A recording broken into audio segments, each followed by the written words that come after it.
Two of the most popular game designers out there today, Antoine Bauza and Eric Lang, come together to put this game together. It's very exciting. So let's check out Victorian Masterminds.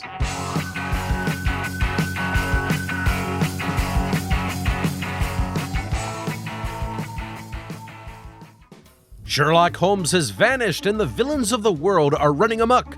And you are one of those villains, kidnapping scientists and stealing materials in an attempt to build your massive machine of mayhem.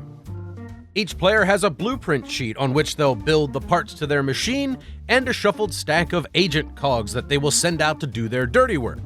On your turn, you'll take the top agent cog from the stack and decide which city you want to send them to. If the stack ever reaches 3 agents, you'll flip over the stack and resolve each in order. First, the active agent will take the city spoils.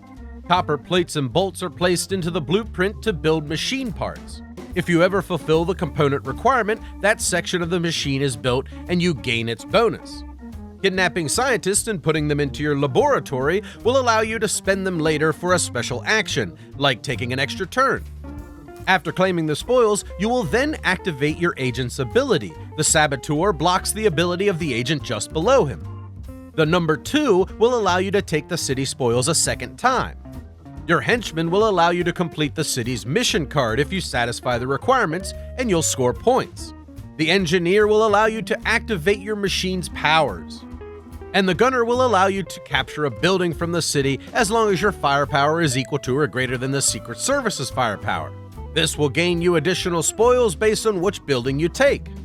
Once a player has completed their machine, the round will end, points will be scored, and the villain with the most points will be the most vile and dastardly mastermind in all of the world. Victorian Masterminds is a very polarizing game in my mind. I have 2 completely opposite opinions of it.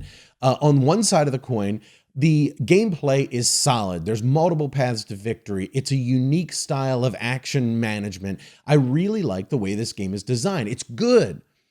But on the other side of the coin, the theme is so woefully absent in it that it really turns me away from the game. Now, talking about the good stuff, the gameplay, that's really what matters with the game. Is the game good to play? And I say absolutely yes.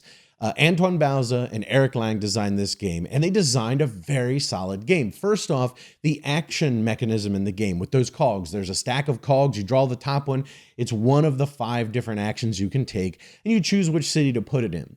Now, what's great about this concept is this game is not a game where you're playing against the game. The game is not a punishing style game. You could do just about everything you want to do.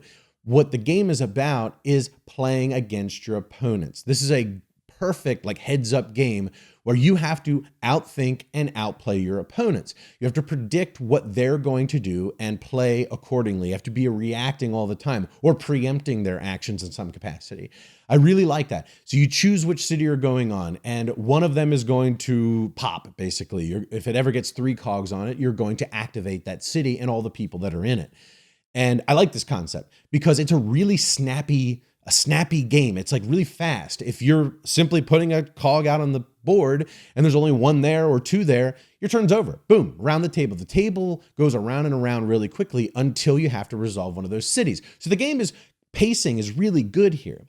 But when one of those activates, then you go through the process of each one of those actions, and they're all pretty easy to activate as well. And here's what I'm talking about. It's great because you really want to predict what your opponents are going to be doing and play accordingly. You want to make sure that if they're going to have a big turn, you try to block it. You try to preempt them by putting in one of your henchmen there that will block. The saboteur is the one that does that. If you want to activate a city before somebody else can activate a city, you can try to get in there and do that before them. There's a lot of ways to play. There's a lot of strategy and tactics to how you're going to play your actions here. And I've never played any game that kind of has this concept before. And it's a real pleasure to play, and it's a real pleasure to explore the strategies of it.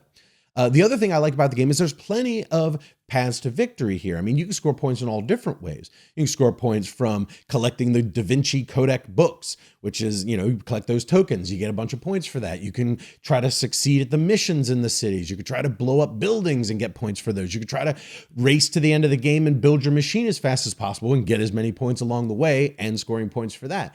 There's tons of ways to score points. Really like that concept. Also strategies. There's multiple strategies too. The scientists. I love playing with the scientists. You kidnap those scientists and you spend them to take extra actions, to instead of drawing your cogs, you can choose which one that you use with those scientists. Very, very neat concept. There's a lot of little things to this game that when it all comes together, make it a very solid game, and I like it a lot.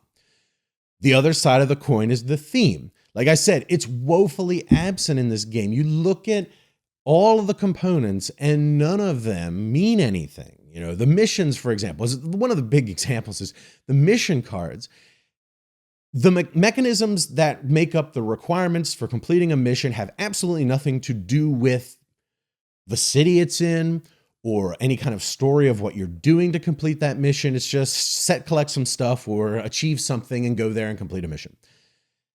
It's kind of boring. Like it's boring to complete missions because they don't mean anything. The machine power that you have doesn't make any sense. I don't know why my machine would do this power and why it affects this other mechanism in the game. They're just kind of haphazardly thrown together thematically. The board even, if you look at the board and the graphic design, it's a list of cities. I mean, I don't know how I would do it better. Maybe like a map of the world or something to make it at least feel like you're jet setting and doing all sorts of weird missions across the globe. And I think the worst thing is that the game is a little bit of a letdown at the end. You're trying to build this doomsday device, this machine in front of you, putting all these components on it. And the minute somebody completes it, the game ends. You finish the round, everything that's on the board activates one last time, you score points, and you're done. There's no climax to the game at all. It's like if you're watching a spy movie and the villain says, "Eureka, we've just finished the doomsday device." Credits roll. Nothing happens. I would love it to if you did something with it. If there was like a sort of a, I don't know, like a final thing you had to do, and the further along in the machine you were, the more likely, listen, I'm not the game designer, so I don't know.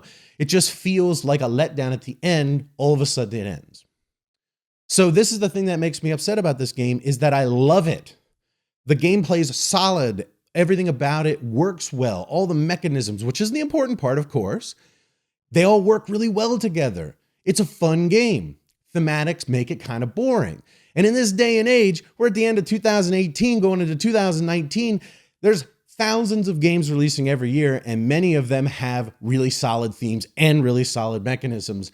Are you going to choose the one without the theme or the one with the theme? So in the end, solid game, fun gameplay, unique mechanisms. I really do like the game. I just wish I felt like I was doing what I'm supposed to be doing. Thanks so much, everybody. If you've enjoyed this video, please do us a giant favor by subscribing to the channel and clicking that wacky bell icon. If you're into board games, miniatures games, role-playing games, we have a bunch of audio podcasts you might enjoy. You can find those at thesecretcabal.com or on iTunes and Stitcher.